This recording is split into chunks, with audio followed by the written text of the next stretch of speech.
Yo, yo, yo, welcome back to another episode of Unwritten with Thomas Malpass. Today I have Lara Buelo, somebody who is insightful through her experience working in personal growth, experiencing career transitions, and balancing family life and work life. We explore her perspectives on self-help, the balance between life and work, and what she defines a fulfilling life as. We speak about how we can navigate career paths through transitioning events, how we experience social interactions in everyday life, and the disparities between America and the wealth gap.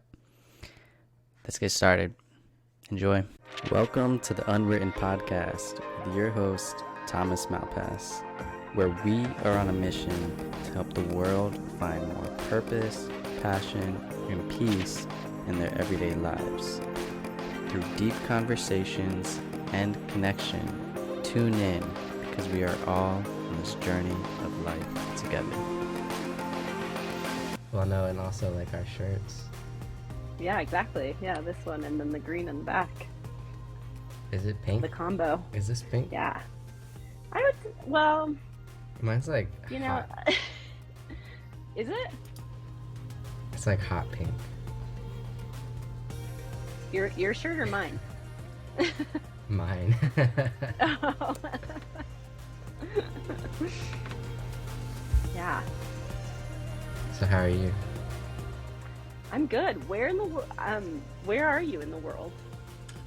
Where in the world are you? Yeah, I'm like, well, every time I meet with somebody new, because I also like work on this coaching app, and like my clients have been all over the world, but their profiles Same. like often say that they're like not where they actually are. So I'm always like, where in the world are you? Oh no, I'm in Austin, Texas. We're not too far then. I'm in Denver. Okay. That's nice. Yeah. I've been to Colorado before. Yeah, I've never been to Austin. I was supposed to go last year and the trip didn't work out, but I've been wanting to go for a long time. I was going to meet with friends, and the week that we wanted to go, I think it was like South by Southwest or something, and my friend was like, I'm not going when a big event is happening. So we chose a different place. Yeah. Yeah, there's always like crazy traffic during that time. Do you attend any of the events? I haven't yet. One day. Okay. Yeah. Yeah, I figure I'll probably go someday too, but who knows? You have to really like book in advance because they sell out fast. I know, it's huge now. It's so crazy. Do you like Austin?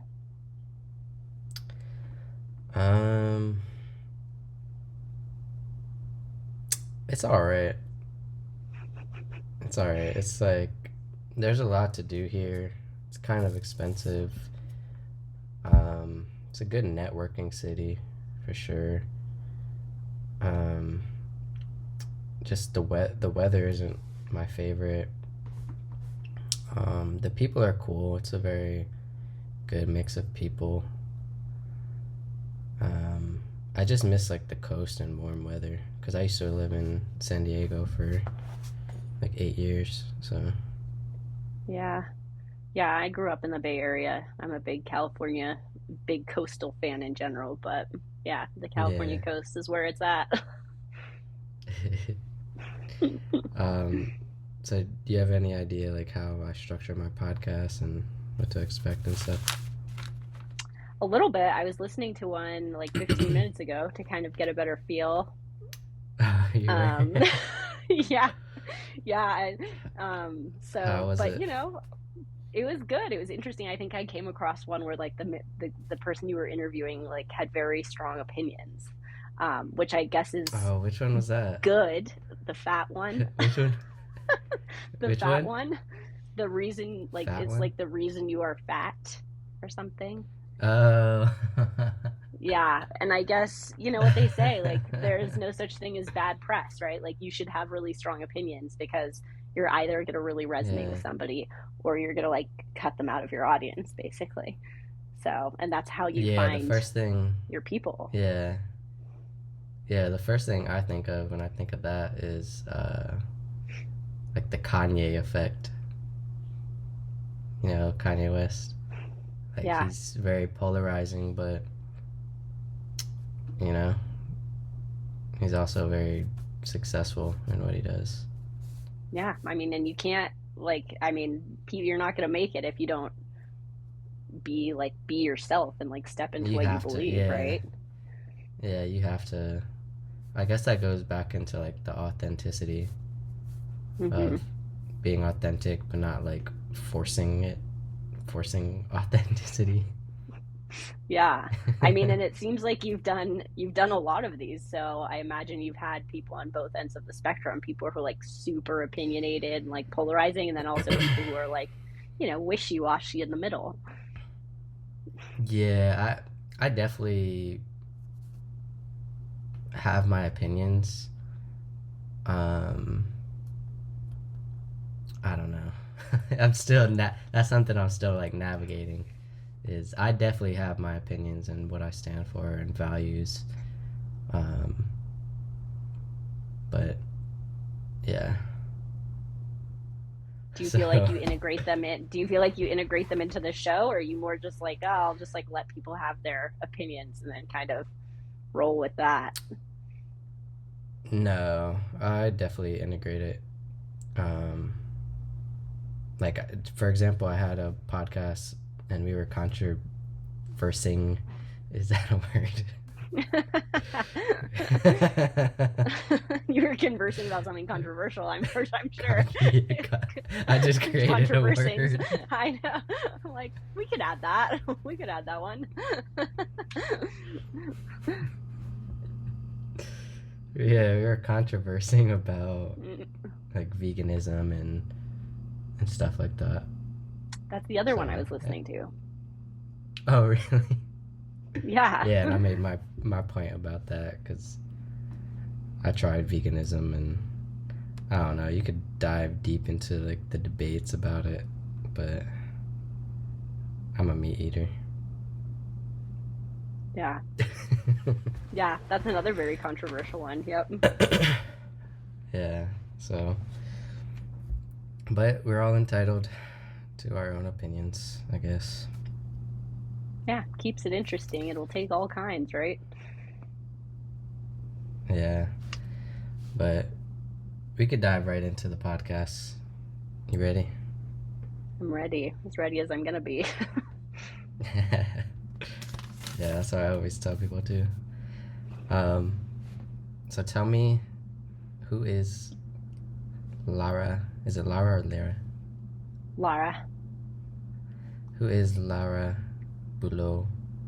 And can you share some experiences, maybe growing up, maybe your young adulthood, that led you to what you do today? Yes. So, hi, I'm Lara Bulow, and young experiences that led me to who I am today. I would say that I was born in Germany and raised in California in the Bay Area. And so the experience, I'm realizing more and more how like the experience of growing up in the Bay Area, especially like during the like dawn of the internet and the tech boom and all the things, that I very much drank the self-help and love what you do Kool-Aid. And of course at the time I thought it was like my own idea. But looking back now, it's like pretty obvious that, we were kind of spoon fed that in school, I think. And I mean, our generation as well. I'd be Really? interested to hear your opinion on this of like, go be whoever you want to be. Like, you can do anything, Oh, and yeah. that whole idea. And I really bought into that. And that sort of set me on this whole path of like, A, becoming completely obsessed with self help, and B, also really desperately wanting to find a career that I love. So that was Yeah. a big piece of just, I think, growing up in the Bay Area at the time that I did, and has very much shaped who I am today. Did you have any like moments where I know where like sometimes you could become like toxically positive? Like there's like, do you think there's a line between like too much self-help? Absolutely. Yes, absolutely. I think that there's definitely a version of too much self-help, and there's definitely a line of toxic positivity. Um, and I walk that line very often. Like I always think about the books that I'm reading and how a lot Yeah. of my friends and family like read really interesting books, Mm-hmm. like fiction and like fun stories and all these things, that I'm Mm, constantly reading self-help and business books, and same. that it's fun. I think it's fun, and that's why I read them. But Mm-hmm. also sometimes I'm like, wow, I should really like just read something totally different, Well, because I have are you like an avid reader? sometimes I go through phases. I definitely go through phases, and with Mm, like having little kids, I like basically stopped reading. But I recently started up again, so I'm in a phase right now. yeah, I try to read. Man, I try to read. I go through like spurts too. Like I'll like read chunks of a book at a time and then completely stop. And I'm like halfway through a book. But I'm really good at audiobooks cuz audiobooks I either listen to like before bed or I'll listen to while I'm working out, going for a walk. So I usually finish audiobooks. Um but yeah, I think it is a balance. I have that fiction need too, but my fiction need comes out in like anime. I watch anime. Oh, fun. Yeah, super fun. So like I just like yeah, I feel like it's just another part of me that is I guess needs to be fed. hmm You Yeah, have and that as well? you have to like keep it interesting, right? You like need outside input to get a fresh perspective on whatever else you're working on, right? Like whether it's your business Mm-hmm. or like your podcast or whatever kind of job. Like I'm the type of person too who's always like Mm. spinning the big picture web of like, how does anime play into like this other seemingly unrelated piece of my life? Well, there's like people would be surprised because they like most people think anime is like childish or cartoonish, but there's some anime where they will have like deep philosophical like mind opening like whoa, like you can learn something from it sometimes like you would in a self-help book, for Yeah. example, like through the stories that they build. And most of the anime that I watch, at least, it's like they're called like shonen animes, where it's like you have this, it's basically they go through the hero's journey, where you're like, oh, there's this like weak boy, girl, whatever, weak main character. They're facing a challenge and they have to get stronger to overcome it. hmm And that could apply to real life. Oh, every So day. that's why I like Yeah. that stuff, yeah. Well, an anime is such a, like a rich genre, right? Like to your point, I mean, there's a lot out there. So it's not just like a children's story, I feel like. Are you a Dragon Ball Z fan? Is My husband was just telling me that the Oh, creator of yeah. Dragon Ball Z died, and like all of Mexico is in mourning because of Dude, the whole world, like every Dragon Ball Z fan, like it's been popping hmm up on my algorithms on Yeah, yeah. YouTube and like Instagram, like rip uh there's this old viral video of some young uh black African American kid. Uh I'm sure you might have come across it if you like were in the beginnings of YouTube, where he like was, his name was Jalen, and he's like, I'm gonna become a Super Saiyan. And he just stood in front of the camera and like screamed for like 5 minutes straight. I don't know that one. You ask your husband after this. Like, have you ever heard of that old viral YouTube video of the black kid going Super Saiyan? he will probably know what I'm talking about, and you can Probably. watch it and laugh at it together. Yeah, I'll But have to check it out. so you went down this path of self-help. Where did that take you? Well, eventually, I would say that it really put me on the path. I mean, it really fed into the whole like wanting to love what I do aspect. And so it put me on Mm-hmm. this path of getting really interested in psychology and therefore being interested in like, should I become a psychologist or like a therapist? And or should I go into coaching? Um, Mm-hmm. and I would say that I kind of avoided that for a long time, like well into my 20s. Mm. And so, but I was also transitioning between all these careers constantly because I like didn't know what I wanted to do, and most of the jobs that I had I hated. And I did like Yeah. really like random things. Like I like worked at a tax accountant's office, I worked in an art gallery, I worked at a bike shop, I did a lot of canvassing in the streets for like gay rights and stuff, like just all these different things. And eventually, like I was managing a CrossFit gym in San Francisco, and then also pursuing my painting. And I think that through all of this self-help and career transition, people just saw that I was doing those things and then would start to ask me about it. Like they'd be like, "Whoa, how did you switch in these industries, and how did you end up pursuing your Mm. art?"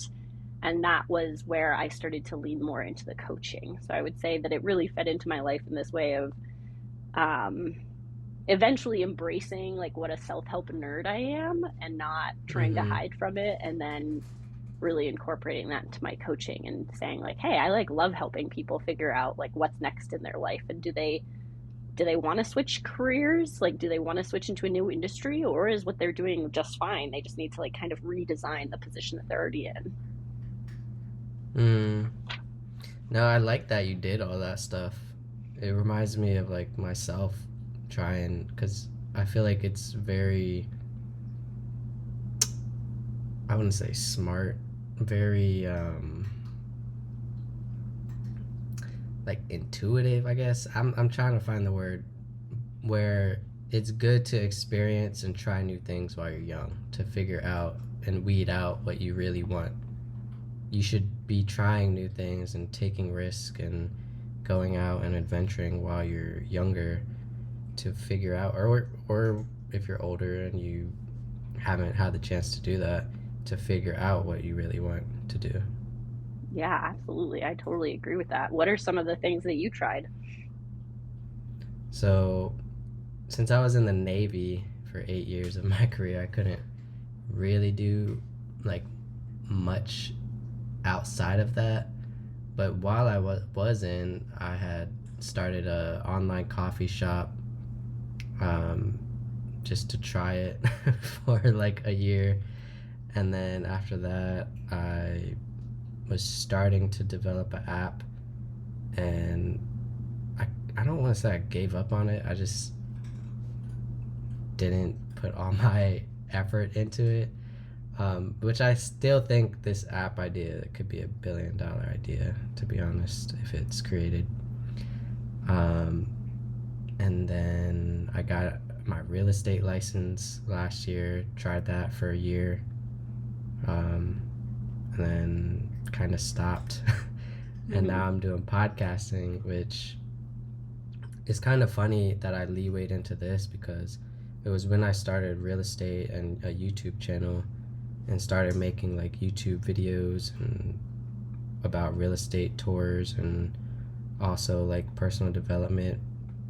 I started to like love that process of like the back end work, like shooting the videos, writing scripts up, like all that creative process. I started to like really like, I went into flow states where I would just like work for like 5 hours and it'd feel like 10 minutes, and I'd like forget to eat because I'd be like working and I'm like, I gotta get this done. Like, not gotta get this done, but like it would just feel good to get it done. And then that led to me doing this podcast. Like, I would listen to podcasts all the time, and felt like I could do that too. So when I started it, I felt that even more, like when I started the podcast. So Yeah. yeah, those are just some things that I did. Yeah, following the flow is so important to like find those experiences where that's happening, right? To like become Mm-hmm. aware of those experiences when you're entering the flow state. I mean, and I, as a creative person, right, like I'm always looking for that, Yeah. being like, let's make something and like, Mm-hmm. let's have an open schedule so that I don't have to stop at like an hour and a half, Mm-hmm. right? Like that you really give yourself those chunks of time to create stuff. I was reading Oliver Berkman's work, and he was saying how like 4 hours is like a really, you need like 4 hours to like really get into a project, right? Because once you enter that flow state, like you don't want to immediately pull yourself out. But yeah, anyway. No, yeah, I feel like that's a very good indicator of the direction you should take. I always tell people that, at least, like if you find anything that you experience like true flow and fulfillment in, that's like a very good indicator that that's probably a direction you should put more effort in and energy into. Um, but where do you find this balance? I guess like what about people like I don't know in the 9 to 5 they feel like they don't have enough time to explore their side hustles or put enough time and energy in like those 4 hours. How can I put 4 hours in when I'm working all day? What about those people? Yeah, I would say that, a big portion of my work is using the designing your life content from Stanford to talk to people about that and figure out like, is there wiggle room in your schedule? And let's like do some of that time auditing stuff where we really look at like the minutia of your day, right? Like the minute to minute, what are you doing? Are you experiencing flow states at all during that time? What's the heaviest lift for you during the day? Where do things feel easier? Hmm. So that's part of it, is really navigating and like deconstructing the actual schedule. And also like bigger picture, I would say, is talking about like, well, what are the things that you do want more time for, and figuring out like in what ways do you care about that, like how much of a priority is it, where else in your life can you fit these things in, and doing a lot of brainstorming around like how creative can we get to make this happen. um, so and then Yeah. also another nuts and bolts piece of that too is recommending like negotiation tactics in order to figure out, is there someone here who I need to negotiate with in order to make this happen. So I always Mm, I always talk to my clients about using Chris Voss's book Never Split the Difference. yeah. um, I've listened to it. mhm. Because it's like, so often people are like, oh, I like want to raise, like that's kind of like the big thing. And I feel like in our current culture is like, oh, everybody wants to make more money, where like, but it's not true.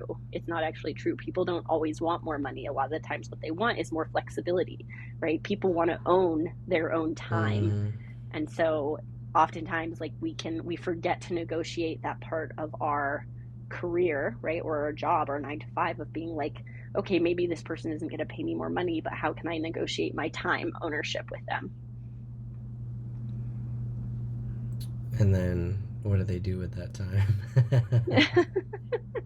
Like once they what do they do at that time once they get it? Well, I mean, who Yeah. knows, right? Like I also think that our culture right now is really obsessed with the side hustle situation, and I too drank Mm. that Kool-Aid. And now I'm beginning to realize that like I should proceed with caution in that realm. And this Yeah. is where like Oliver Berkman's work, the 4,000, have you read 4,000 Weeks Time Management for Mortals? Such a Mm-mm. great book that really like deconstructs like our productivity obsessed culture.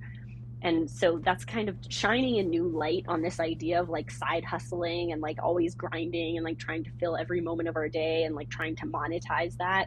So I would, Mm. I feel like there's a lot of merit in also like keeping hobbies, or like keeping creative time like with under your own control, right? Like if it's your dream to make money on that, like fine, let's work on it. But also let's think about the things that you do for their own sake, right? Like just because it's good for your soul, not because you have to share it on TikTok or Oh, like it's have kind to of make $5 off of it. like a pastime, kind of. Yeah, and I think our current culture is just so obsessed with like turning everything Like, into no, a you have job. to. Yeah. Yeah, Like like you you got to have make to. money. You have to show the whole world what Yeah. you're doing. And it's like, well, sometimes you don't. Sometimes you can just do it for Sometimes you fun. just do it for the sake of doing it. Like Right. that's shined away, I guess. Yeah. Like we're kind of just televising our whole lives. And it's kind of like, how much does that add to your experience? Because I would argue that it takes away from the experience. No, 100%. It's like when you go to a concert and everybody has their phones out, Yes, and that's what it's like. that's like, yeah, that's like the best example I could think of. And you're like, what are you doing? Like, You're like, you're at a live show. You're not supposed to watch yeah. the show through your phone. No, yeah, that's why I loved. I went to a Dave Chappelle show a couple years ago in Vegas, and they actually made you lock away your. I mean, it's probably for like security reasons, and probably because that was his Netflix special that they didn't want to like pre-air. They wanted it to be like a secret, but also to experience it, without distractions of your phone. Yeah. I've gone to a couple comedy shows too where they've locked up the They phones. did that. They gave you Yeah. like a bag or something. Yeah. The one, yep. Love that. I actually Hmm. think that should be kind of like required way more, right? I For mean, live events. Yeah. or even just like going to dinner with your family. Oh. Like, oh, I'm having a date with my friend. It's time to put the phone away. No, it seems like that's part of your love language. Do you Connection, think that's your honest love? connection. No, Might be. quality time. Oh, Quality quality time. time. It could be. Yeah, it very well could be. I've actually never read that book. Well, I had the author of a new book out called Fight Languages, and she was like, uh, controversial topic. She was like, yeah, fight languages are outdated, and I was trying to set up a debate with them, Mm-hmm. and I'm gonna keep reaching out to them, but they're like, not at this time. Try again later. I want to do it. I'm gonna try to make that happen. Yeah. But the author of Love Languages and her as like I'll be like the moderator Oh, with them fun. too, so they can Yeah. So they can duke it out. yeah, because in that she fight languages are very good too, but she was like her point of view was like they're more important than like love languages. Love languages, in her opinion, were like kind of like surface level, and Mm, fight languages like dive deeper. When you know how to resolve with each other, that's how you know how to love better. that's interesting. Yeah, that would make a great conversation, right? For a podcast. That would be Yeah, I'm gonna keep fascinating. trying, Yeah. but I'm like, gosh, I should look into that. Fight languages. I don't know anything about yeah, it. um, oh, the podcast isn't out yet. Well, when the podcast is out with me and her, I'll send it to you, Mm-hmm. Okay, great. or just subscribe so you can stay. I'm just Yeah, kidding. yeah, I did. I subscribed on the Plug. YouTube channel. Yeah, shameless plug, shameless plug. It's your podcast. But where were we going? Oh yeah, live in the moment, live that balanced life. What do you think a balanced life is? I think we're doing a better job these days talking about how the work-life balance is a myth, right? And things like it's just Mm. kind of a seesaw and it's not stagnant. It's always fluctuating. Mm-hmm. And figuring out like, okay, well, where am I at today? And like, what do I need to do today in order to feel like somewhat balanced or in alignment or like not feel completely overwhelmed and I'm losing it. I think Brene Brown has a whole piece on that in her interview with Tim Ferriss or something, just that, or Mm-hmm. even to talk about fight languages and love languages, it's just this seesaw of like the way that you're communicating with the people around you, right? Like how much do you have to give on that particular day versus the amount of support that you need? So, Mm, I think everybody just has different needs as far as like, what do you need from a job? Not everybody has to mm, love their career, right? Like I mm, drink that Kool-Aid and I feel very committed to it in my own way, but I don't like prescribe yeah. that for other people, right? And like Mm, what you consider good work might be very different compared to what I consider good work. yeah. And what I need from my job is very different than what other people need from their job. Some people love working 16 hours a day, right? And other Mm. people would rather like not have a job at all. And I think that those two things should be like totally Oh, acceptable, right? And that we shouldn't I'm part of measure someone's that. worth I'm part about of what the not not having a job job at or all. yeah, I think there's a lot of people and I think that really speaks to like the humanity piece of like, we're not doings, we're Mm. beings. And how do you incorporate your own version of being into your daily life, right? Like most Well, people when get I really think caught of up. that, yeah, no, when I think of that, like not having a job, my mind immediately goes to like survival. Like, if you didn't have a job, but you could still survive.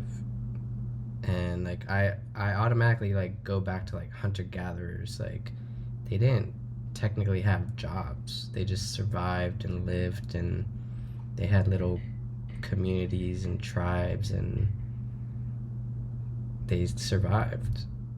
Oh, and they built relationships and they built entire Yeah, societies and they like made art and like sang and yeah. danced and like lived within the That's what my seasons, mind. and That's where like my mind goes when I think of like not having a job. hmm well, and So like America's in an technically you interesting work still. Yeah. yeah, I Go mean, and ahead. like America's in this interesting position too, because it's like America's a very rich country, but the disparity Mm. is so huge, right? Like in theory, and Oliver Berkman talks about this a lot too, is this idea of like, we're all working so hard so that we can relax, right? But like people's income and quality of life has been expanding for a long time now. So ideal, Yeah. like really, like the reason we were working so hard is so that we would have to work less, but capitalism tells us that you are only worth whatever your paycheck is and how much you produce, Your right? hourly Versus wage. Yeah. exactly. So it's like, well, what's wrong with like working enough?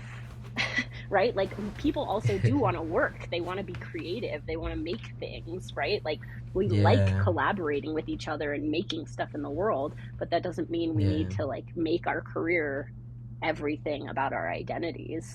So, I think America could very Oh much yeah. support its people in like a minimum income, healthcare for all, right? Like what if our healthcare wasn't tied to our That is work? one thing. That is one thing that I think America could fix is like healthcare. Yes, Like healthcare and everyone education. deserves. No, everyone. That's something you do deserve. It's like if we have the means, you know, if we have the means to fix whatever health issues and help you live a more healthy, prosperous life, then why not? Instead of making it, you have like a barrier to entry with like insurance and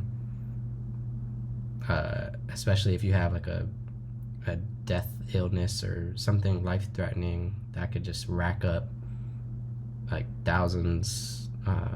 Like my sister had a life threatening scenario where she like racked up thousands of dollars. And it's like if we had a good system in place, you know. Yeah. Yeah, and it's possible. Like America is wealthy enough to make that happen. We have to get on the same page around, like about it, right? To bring it into being. But I do consider that a lot, and that comes up a lot in my work when people come to me for career transitions, is that so many people find that their benefits are tied to a particular job, right? And that shouldn't, like, we shouldn't make people dependent on one Mm. career for like all of their benefits, right? Their health care, how to pay for food, what about child Oh, that was care? me in the military. Yeah. They took care of everything. So it's like when I got out, you have to like figure it out by yourself. Mm-hmm. Did they support you in figuring it out afterwards? Oh yeah, the military is good, but with like that transition. But there a lot of people in the military, they also feel stuck in that way, where you either have some people that are like, oh, I have to stay in because I have too much debt, or I have too much, I have a family, I have health care, I need this, so they feel like they have to stay in. And then there's people that get out and then they don't know what to do because their identity was attached to that and that's all they knew. So yeah, that's a big deal. It's hard to, I feel like those transitions are just so big. Like ideally the military would assign like everyone their own like a coach, right? I feel like there's a lot of coaches who actually focus we on have like, a military lot. families and Yeah, we have so much resources. That's partly why I get to even do this, because I have like a military compensation that it helps me do this, Mm-hmm. I don't have a 9 to 5. So yeah, I'm grateful, and we have so many resources. It's just that a lot of people in the military, they don't use them. They just get out, or so it's about being resourceful and doing your homework as well. Yeah, and like finding and accessing the help that is available to you, that itself can be a really big challenge, right? Like even when I think about like paying taxes or like or I my still kids. have to do my taxes. I Yeah. freaking dread them Right? things. Yeah, there's just I'll so do it many the last barriers day. along the way. Yeah, I know everyone files late, so yeah, that's a big one. So I was going over your bio. You say you're a professional life designer. Yes, that is one of the things I call myself. How can I design my life? So I call myself a professional life designer because I have long been obsessed with the designing your life content through Stanford University. And because I grew up in that area and they were like, giving talks all over the Bay, like that's how I first stumbled upon their book when it came out. And then in the last couple of years, I've been certified in their content. And it's just, they're applying design principles to figuring out like what to do next in your life. And that really speaks to me as someone who considers themselves an artist, that I really like using these creative brainstorming techniques in order and like applying them to my life, big to small scale. And so I lean on their work a lot. I use their books on helping people figure out where they want to go out next. And the way that you can design your life is by starting to think about like, what are all the things that I want to work on? How am I going to narrow down my decision making and choose like 1 to 3 of those pieces? And then a big piece of design is prototyping, which is just a nice fancy word for experimenting. Like, let's figure out like in what ways can I experiment with this like one idea that I have about changing my life, and see what kind of an impact that experiment has. And then going around and around in our design cycle in order to start making some changes. A lot of times people have, the hardest part is starting. So just using some of these design principles to get the ball rolling on a particular idea you have. That's how you start designing your life. I like that you mentioned just starting, because sometimes for me, that's like a big mindset that is engraved in my head, is just starting. Like this podcast, just start, and just like you were saying in the beginning, like you could only be as prepared as you can be. I always tell people that like you could only be as prepared as you can be, and then you have to start eventually, like you can't keep pushing it like at arm's reach and never starting. And I think the way my mindset is today, at least, is like just start every day. Yeah, that's a big one for me too. Wake up and just start every day. Yeah. How did you end up starting the podcast? Like, how did that first come into being? This is my podcast now. No, I'm just kidding. You're welcome. Like you're asking me questions. How did it happen? Oh no, like, yeah, I know. I started listening to podcasts like maybe 5 years ago. And the first podcast I really got into was called Bigger Pockets. It's like a real estate investing podcast. And I was like obsessed with all that, like real estate investing, because I felt like that was anybody can create some sort of wealth through real estate. And it's kind of something like a hobby. Like you can make it a hobby and eventually become financially free from it, and it doesn't have to like be your full-time thing.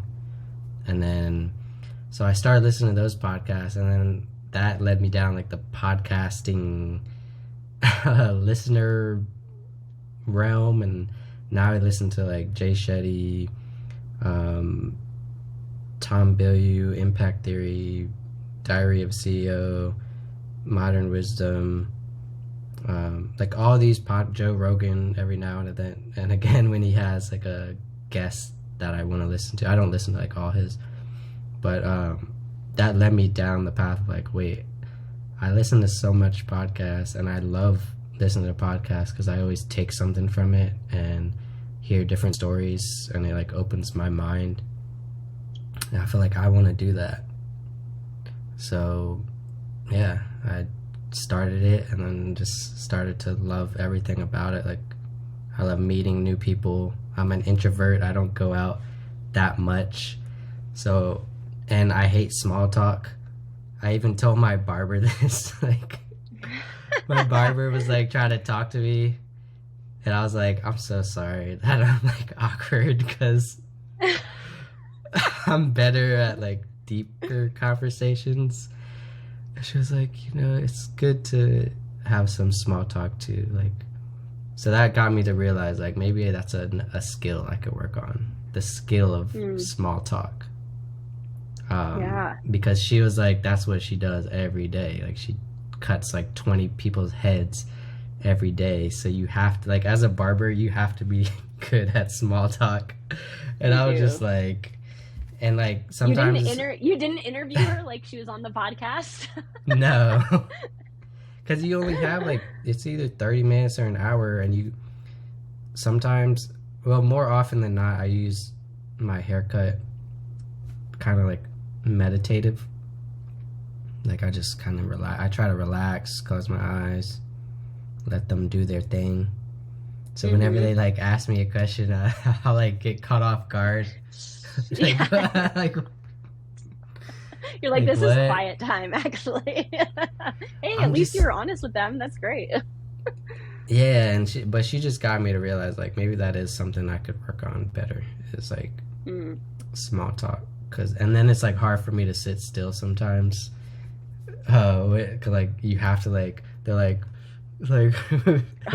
moving your head around. Yeah. Yeah, I'm like. So, but yeah, that's, long story short, that's what got me into podcasting. I love having deeper conversations and meeting new people, and I'd love to eventually, like, when I do monetize this podcast, to have more in-person. I always tell people, like, if they listen to my podcast, I want to build out a studio, fly people out. We have like real connection during, like, I want to actually connect with every single person that I have on eventually. Yeah, that sounds a lot like coaching, actually. Like, that's something I really love about the coaching experience is, you know, meeting new people and then just facilitating an interaction the way that I want to have it, right? Like, I would much rather sit down with someone one-on-one or in a really small group and talk about the stuff that really matters to us than go out and like meet 20 to 50 new people and just be like, hey you, like, what's up? What do you do in your life? You know, like, that's something I really enjoy about coaching as well, and about the podcast experience. So how are you with small talk?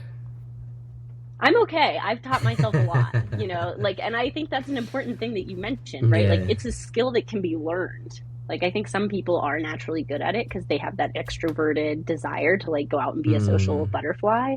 But I think that there's great books out there, Oh, right? really? Great podcasts, great things out there to teach you where you can learn, like just have like a few go-to questions with somebody, right? And like little exercises that you can do to help yourself relax. Like I always tell Mm, myself when I go to networking events, which I do less now, but I used to go all the time when I first moved to Denver. mm, Um, I would tell myself, you know what? I just have to talk to one person. I just have to have one good conversation. And mm. if that's the only thing that I leave with today, like I'm winning. Like I Oh, don't need to talk to no. 10 people. Yeah, that's actually what I've been telling myself lately, too. Like, whenever I go either, like, to a restaurant by myself or anywhere by myself, maybe not the grocery store, but, like, somewhere where I'm gonna, like, chill for a little bit. Maybe, I don't know, it happened the other week ago. I went to this, because Austin has a lot of food trucks. I went to a food truck and I seen another dude alone, and I just started to chat him up. Hmm. And I think that's also, I guess, another, if you want to skillify everything, uh, that's something I was telling myself, like maybe every time I go somewhere new, I could find somebody that I could connect with. Yeah, that's the So perfect way to practice. we sat down and talked for like 30 minutes, and yeah, it was cool. Sounds like you've really nailed it.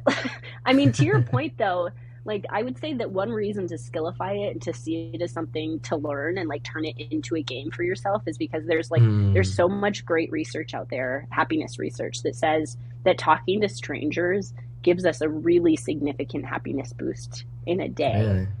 Yeah, that talking to strangers actually has a huge, like there's a lot of possibility in giving you a really big boost because when you if you think about it, right, you'd think that maybe talking to like your mom or your best friend might be more helpful, and maybe it would, but a lot of the times we kind of bring our worst selves to those Mm, scenarios, right? You can kind of, I don't know if you have this experience at all, but like if I'm talking to like one of my best friends, it's much more likely I'm going to share with them like what's wrong with my day, how I'm really mm, feeling, and slipping into like what went wrong versus like when you speak to a stranger, it's very likely that you're going to kind of show up as a better version of yourself, right? You're going to kind of like, yeah. you're going to try and be friendly and like introduce yourself, and you're probably not going to go so deep that you're going to tell them like all the worst stuff about your Like your day. deep, darkest secrets or Yeah. And that venting. gives you the, yeah, and it gives you the Yeah. opportunity to like share something lighthearted with them and kind of remind Mm. yourself of like who you are just walking around in the world.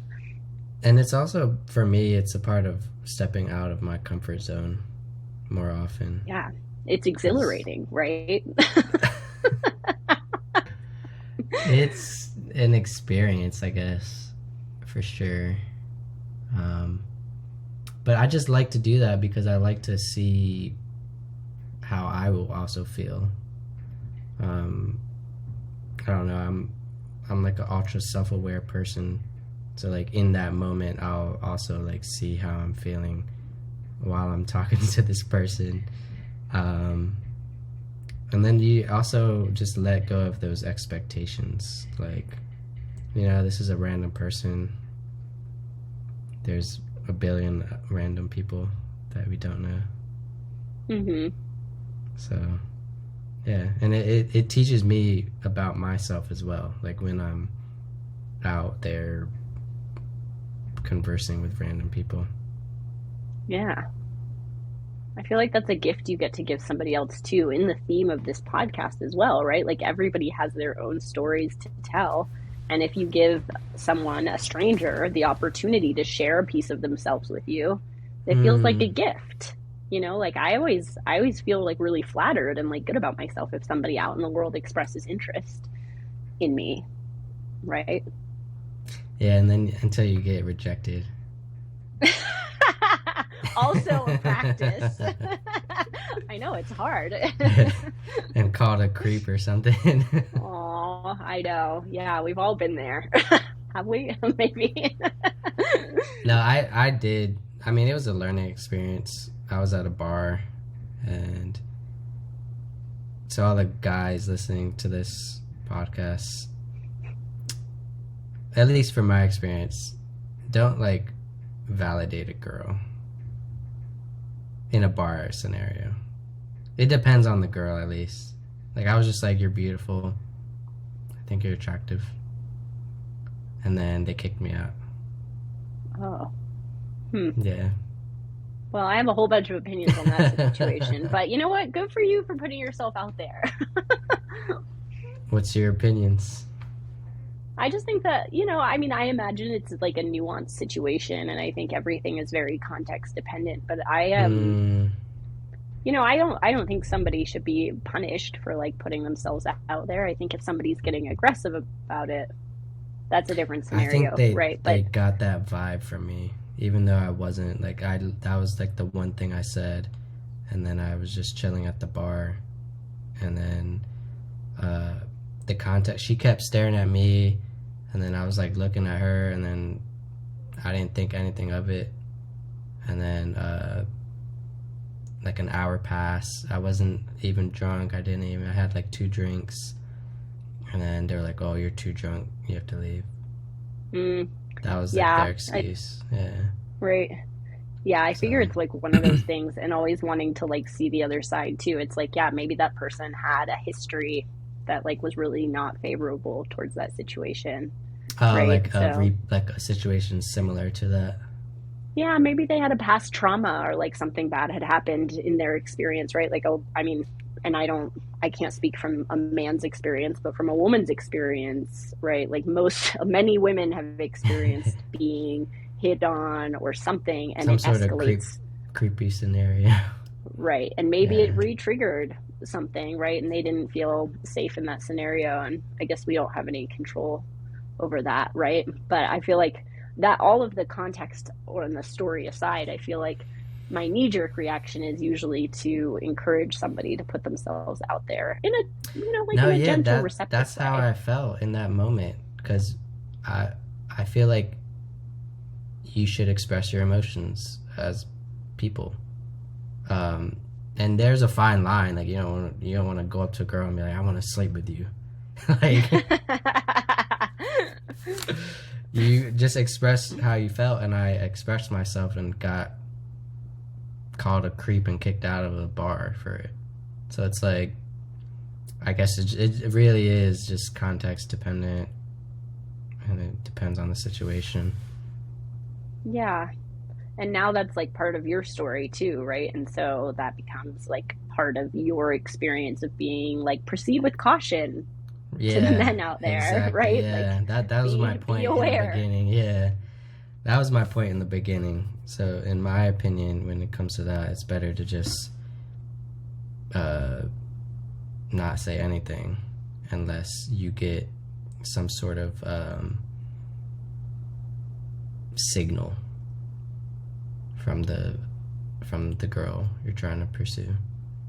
Like, if she's staring at you like infatuatedly, or some sort of body language, then maybe that's a cue for you to go up to her. But don't just tell every random girl you think they're beautiful and attractive. Even if you do think so. Yeah.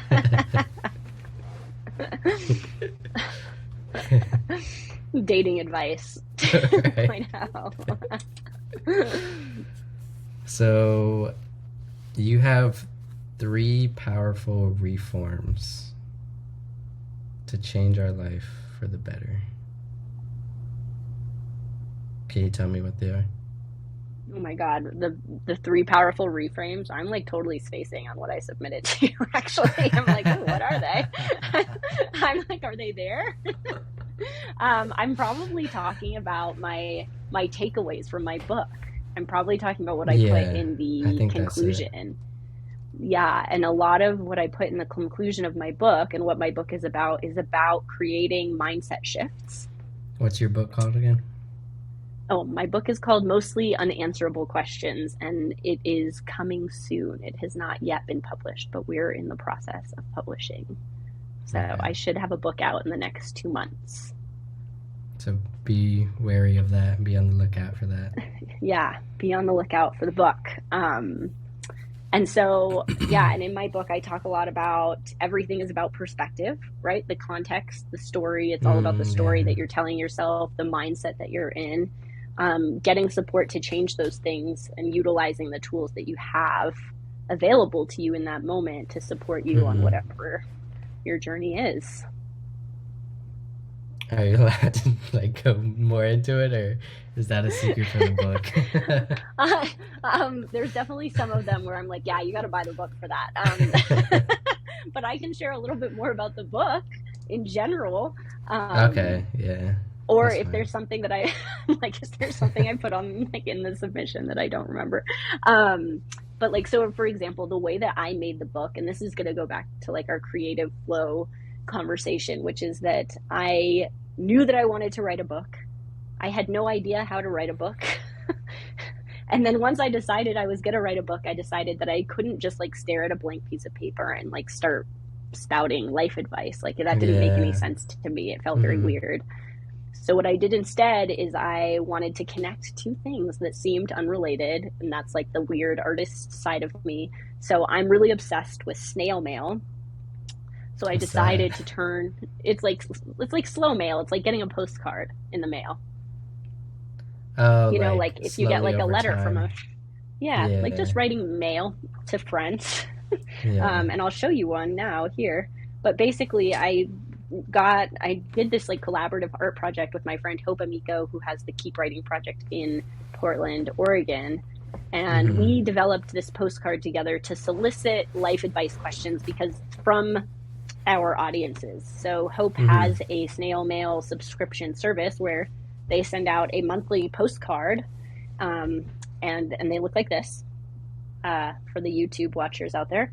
And one half of the postcard is a piece of art with some writing on it that Hope writes every month. And the other side, you like rip it in half and send the other postcard back. So when we sent these out, I received postcards back from the people we sent them to with life advice questions on them. And those postcards became my book. So people wrote Oh me wow, questions and were I like, like how do that. I do good work in the world? Like, how do I quit my 9 to 5? How do I start my own business? And like a whole bunch of different questions, right? What And so was from like the, your most common? I think so because of my career transition work, I would say a lot of them were about making transitions and changes in people's career, Mm, like doing impactful work, editing something about their current job, switching industries, um, like making enough money, just really looking at the nuances in the relationship between life and work. But I also got like a whole bunch of other questions. So there's actually 4 sections of the book. It's mindfulness, relationships, career, and then the weird section. So the weird section. yeah, I What's got the I weird got some section? postcard. The weird section was like all these things I couldn't categorize, and they were just like a little bit more out there than the other ones that felt like very neatly categorized, right? Like I was like, oh, of course, that's a career section. So, I mean, again, you'll have to get the book to see what all of them are. But there's like things like what's the best flavor of ice cream, or like postcards that just had a really fun What's the drawing best on them. flavor of ice cream to you? You're gonna have to get the book to find out that one. To you? To me, Yeah, like what's my yeah. favorite flavor of ice cream? I always really appreciate like a mixture of like vanilla chocolate and then like caramel or like something saucy in there, right? Like I really like a mixture Mm, that like if it has like a different texture, like the mixing like of Cold textures or a Stone, crunch. like Yeah. Cold Stone, where they just like slap it together, like literally slap it. That's one example. Yeah. I mean, I'm also a big fan of like Ben and Jerry's, like what's Stephen Oh yeah. Colbert's called? Stephen Colbert has a special one. His ice cream is Is that the great. one with chips in it? I think so. You Like like they're that like sweet and chocolate covered salty? potato chips. Yeah. Yeah. And Yeah. I like I like the texture variety. The palette, the palette, Yeah. Spectrum. crunchies. Yeah. Yeah. No, my favorite right now is we have this place in Austin called Amy's Ice Cream. It's just like Cold Stone, where they slab it. Slap. Slap it all together. No, quite literally, they have like these metal slappers where they like dig in and like uh, put in the mixtures. And there's just one flavor called Mexican vanilla, and then I put golden Oreos and cookie dough. And I think now that you mentioned like something oozy, I think caramel would go good with that. Yeah, like a little hot chocolate sauce or a little hot caramel on top. Something to get the lips drooling. Well, and it like melts part of the ice cream. So again, it's just I feel like it just creates Yeah. a really like unique ice cream eating experience versus just having like the like one It sounds scoop. like a mouth drooling experience. Yeah. Mouth So, watering. that's not what the book says, but that does sound like a great flavor of ice cream. No, it's really good. They have like 3 different vanillas. I don't know like what exactly the difference is, but yeah, it's really good. Uh, I seen a recent post of yours on Instagram. Is that included in the weird section? It might be. Which one is it? Like, what did you see on Instagram? Uh, so what's your take on sexual versus spiritual energy?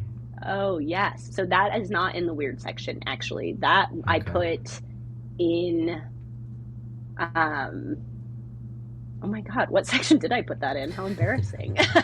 Because now I'm like, oh my God, that clearly goes in the relationship section. Does it? But, well, I know exactly. Now I'm like, does it though? That could go in mindfulness. That could go in the It can go weird in any. section. It can go in any. Well, career is a bit of a stretch, I would Oh, say. minus that. Yeah, minus that one. Yeah. But okay, so let's all buy the book and find out what section that question is in. For real. But yeah, the sexuality versus spirituality. So that was one of the questions that I got that was very unlike the other questions. Like I feel like and it wasn't repeated anywhere, right? Like I got Mm-hmm. that question and it was just so specific and no one else asked anything like it. Um, Mm. so I really enjoyed getting that because, like you here in this podcast, right? People bring you these interesting topics and no one had ever come to me asking me that before. So it felt like a very unique opportunity. And the whole book became this very unique opportunity to really flesh out my thoughts, my opinions, my approach as to how I would sit in a coaching session with someone and figure out like, well, what's the answer? Like, what is the answer Mm. to this question that really has no answer? And how do you Mm. sit with someone and get into like a game I play with myself sometimes is like how deep can we go in a very short amount of time? Do you think they're connected, like sexual and spiritual energy, or do you think they're 2 different things, like they're I binary? think they're very, very deeply connected. And that's one reason it Mm. was so important for me to include it in the book, is That's why we because I have felt like soulmates, right? That's why it's called soulmates or twin flames or I whatever guess this other. could be a great debate because I'm not I think I've really shifted my perspective on soulmates to think that we don't just have one soulmate, Hmm. but that all of us have many soulmates. Hmm. Would do you mean like intimate relationships or just friendly, like not polygamous, platonic relationship I soulmates? would go as far as to say both. And I guess that's like part of who I am growing up in the Bay Area and like, being like in San Francisco, like one of the like open relationship weirdo capitals of the world. But I would say also that I'm also reading this book right now called The Other Significant Others by Raina Cohen of NPR. And she's talking about all of the research and examples of like really deep, intimate friendships and Hmm. like what is that in the world and how our current culture does not value them the same way that they value, like, say, a husband or a wife, right? Like, we really put marriage on this pedestal. And I'm definitely a believer in that we all have the capacity and the potential to have multiple soulmates, both on a platonic level and an intimate romantic level, depending on what You you're think so? into, right? I do believe that. There's Yeah. one story in this book that talks about somebody who loses their best friend, Mm. and they have a really, like, they have a very deep friendship, and they feel like they're just never going to find anyone else like that again. And I hope that's not the Mm. case, right? Like, I really hope that they are able to find another friendship Oh, and they that is lost that it? deep. They Yeah, lost their it? best friend dies. Yeah. Oh, they They're- died. yeah.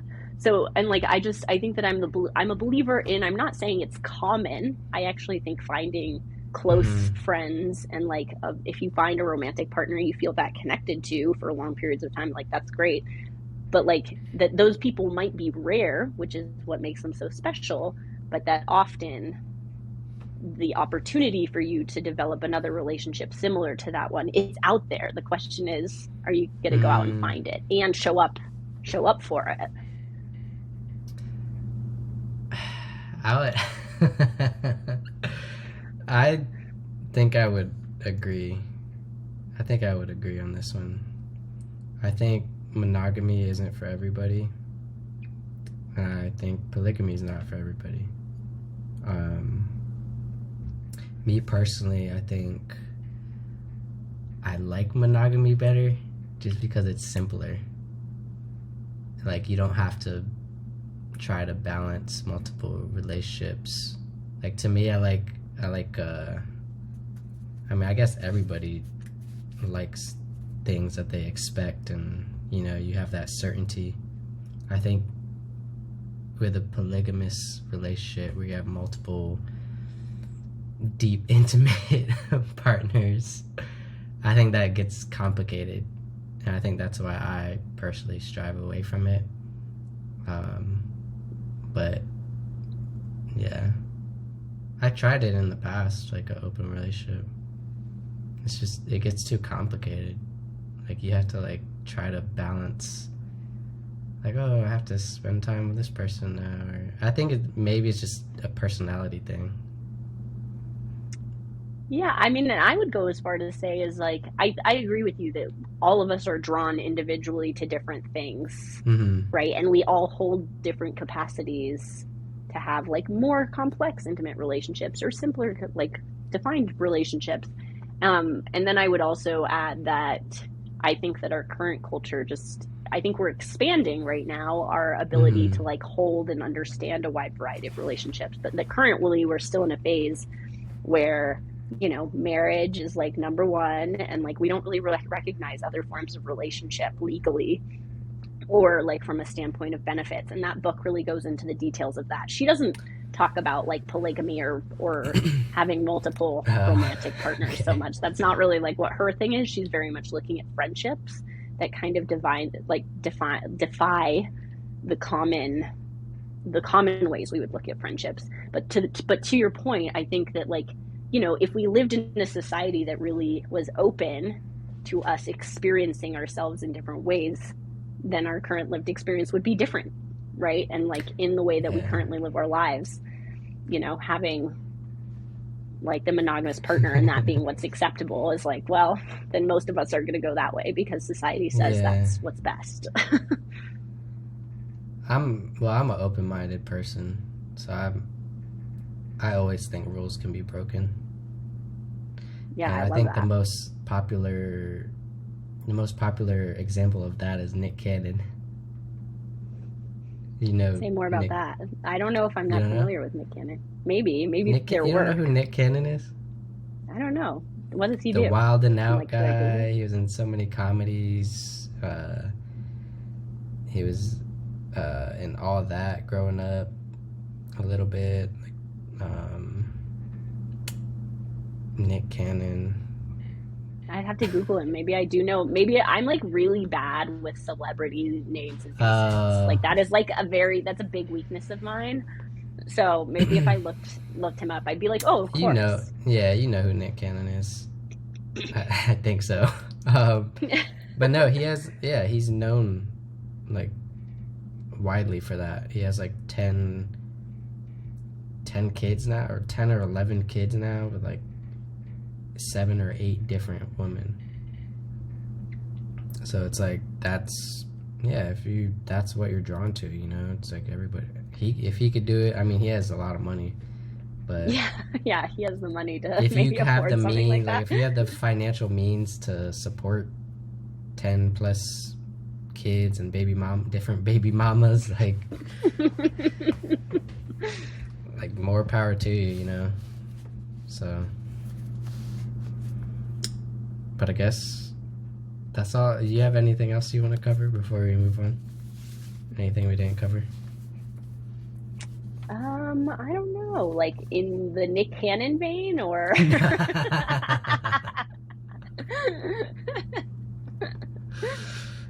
No, just just in like general. yeah, like um I mean, your book's coming out. Yeah, that's the big one. Okay. I guess we'll move on to my conclusion. You ready? Okay. Yeah, I'm ready. So I started this new thing. Every podcast we play this game. Oh my god, I have that game. Speaking of interesting relationship people, Esther Perel, I love her. Have you ever like really played it? Yeah, I played it. I haven't. I just played it with my podcast guests. That's great. How did you find it? I listened to her podcast. Oh, okay. So you heard her talk about it. Yeah. Okay, great. Yeah, she's super interesting when it comes to relationship stuff. Yeah, and that's why I like this game, because it's not like necessarily like you have to be in an intimate relationship to play this game. It's just any relationship about deeper conversations. Yeah. Which is what this podcast is all about. So, completely random. So the first one is share something forbidden.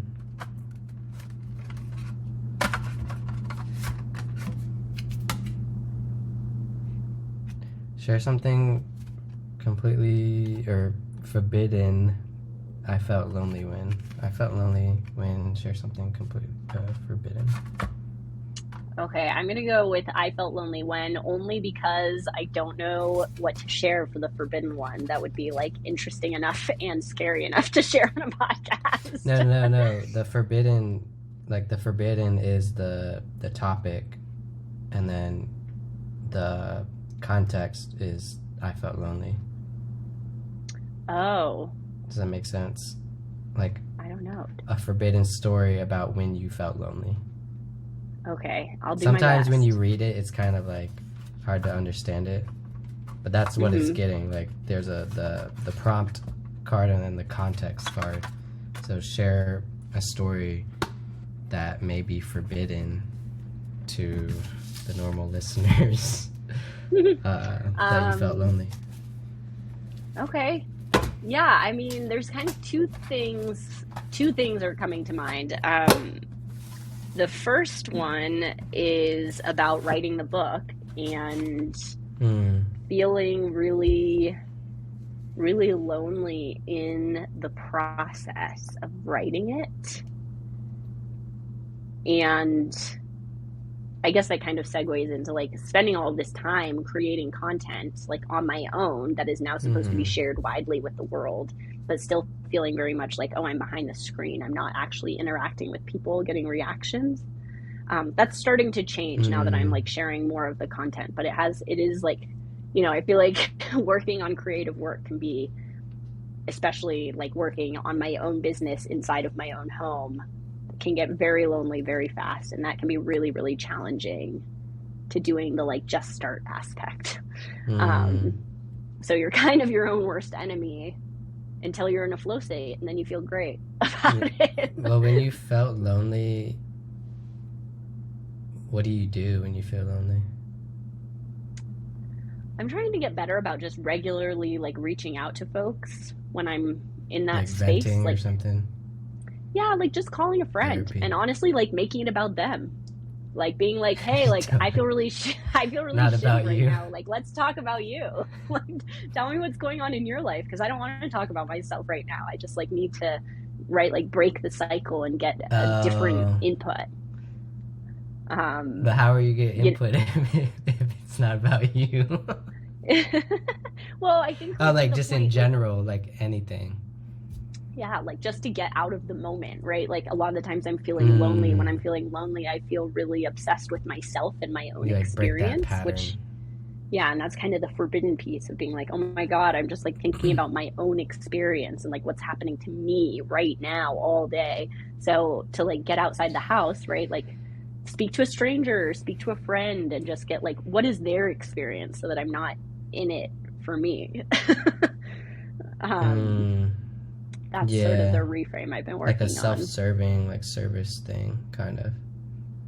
Yeah. No, I get what you mean. I mean, I think everybody gets lonely sometimes.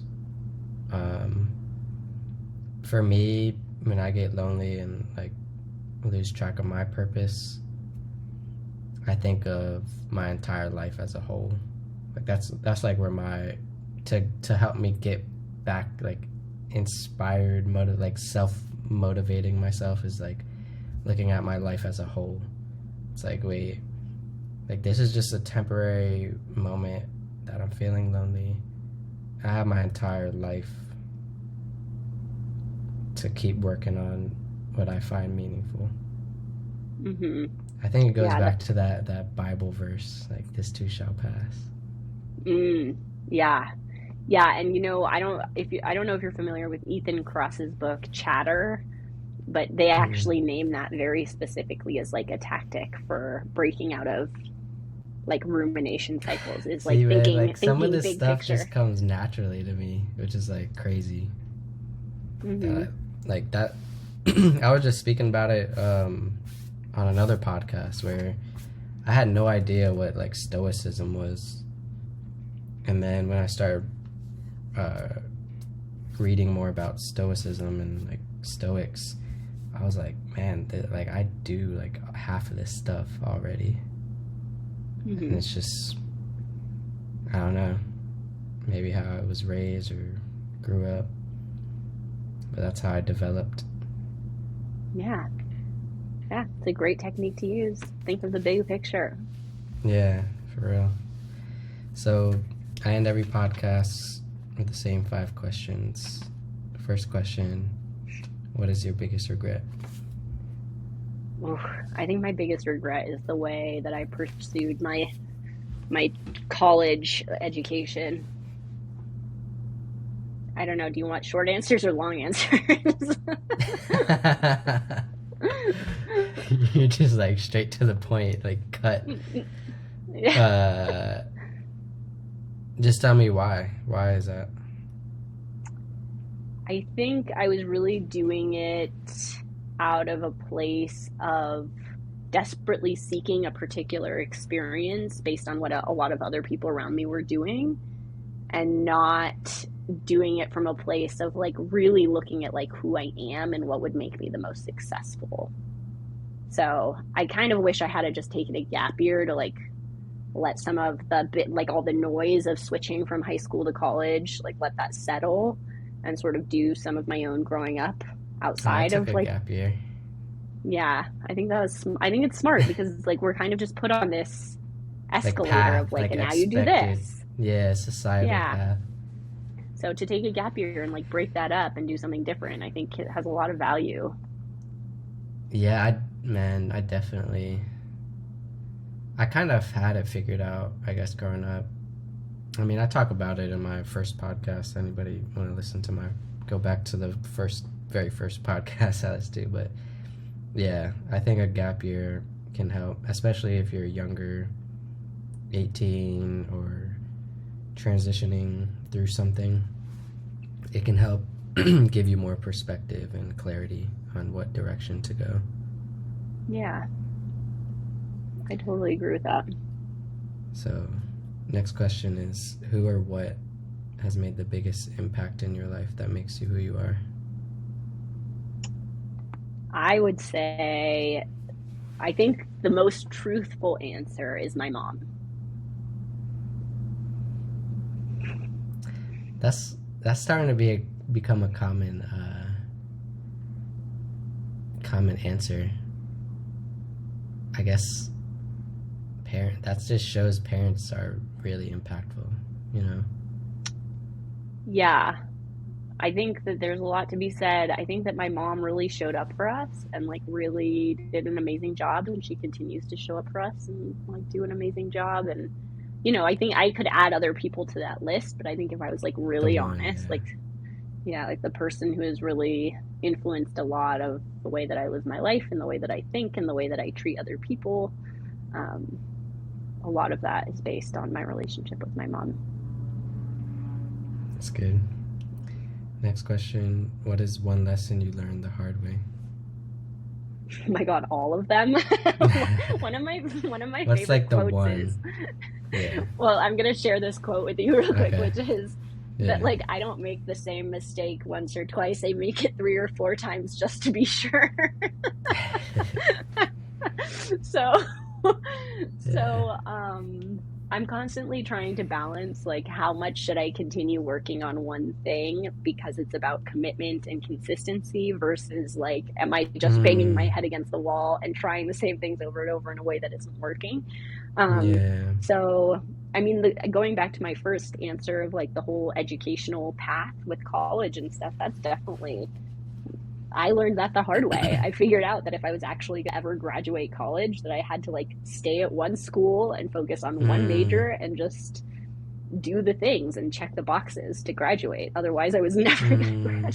Oh, did you graduate. keep like flopping around Oh or? yeah, I bounced around a lot for like 6 years. Yeah, but I did Oh, graduate. really? I have a BA. Like, Oh, so okay.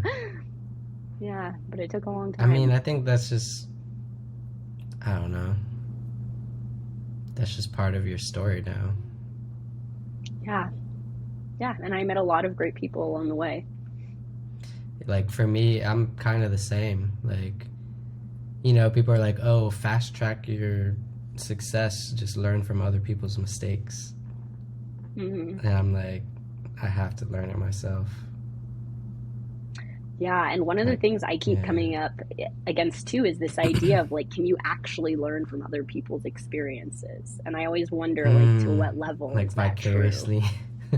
Yeah, like just be, it's like parenting, like do as I say, not as I do. It's You like, in don't what really world does feel that it. work? Yeah, I feel like you don't really feel it. You don't really feel like what do people say? Like you don't understand the gravity of the situation. Like you don't understand the real gravity and consequences of that. Like you could understand it logically, like theoretically. Yes, don't do this or this will happen or whatever. But I think honestly, I don't. It doesn't get engraved into my story unless I experience it myself. Yeah, exactly. I don't know. I think it's just a part of. I always tell people it's like like a baby learning how to walk. They don't give up. They keep falling, making mistakes, but they get back up and they learn. Yeah, you gotta stay committed. So it's just part of your story. But next question is, what would you want to experience if time and money was not an issue? All the time, all the money in the world.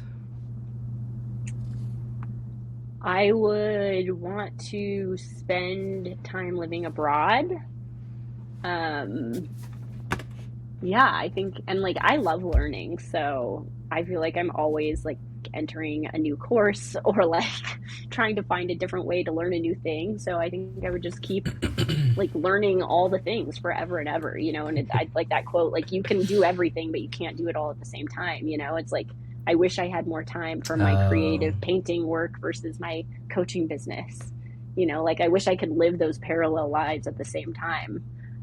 But the reality is that like my yeah. coaching business gets my time and attention, and the painting like rarely happens at the moment. So Or it's like I think it's like you could do anything but not everything, or you could do everything but not anything, or vice versa, something like that. yeah, Like you yeah, could theoretically do everything you want to do, but you only have a finite amount of time, so you have yeah, to exactly. figure out something.